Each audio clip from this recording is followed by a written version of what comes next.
প্রতি পূর্ণ ঈমান আনা এবং তা থেকে উপকৃত হওয়া। আল্লাহ তাআলা বলেন, নিশ্চয়ই আল্লাহ মুমিনদের পক্ষ থেকে প্রতিরোধ করেন, তিনি কোনো বিশ্বাসঘাতক অকৃতজ্ঞকে পছন্দ করেন না।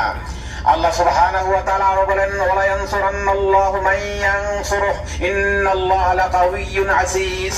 আর আল্লাহ অবশ্যই ওই ব্যক্তিকে সাহায্য করেন যে তাকে সাহায্য করে, নিশ্চয়ই আল্লাহ সর্বশক্তিমান পরাক্রমশালী।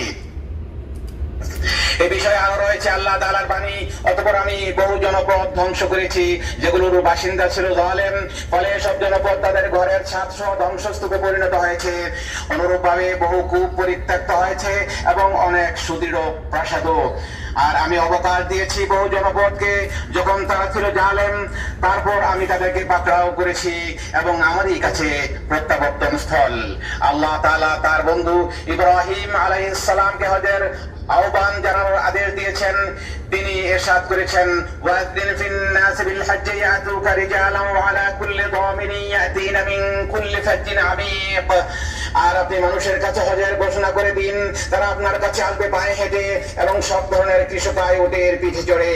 তারা আসবে দূর দূরান্তের পথ অতিক্রম করে, যাতে তারা তাদের কল্যাণের স্থান সময়ে হাজির হতে পারে।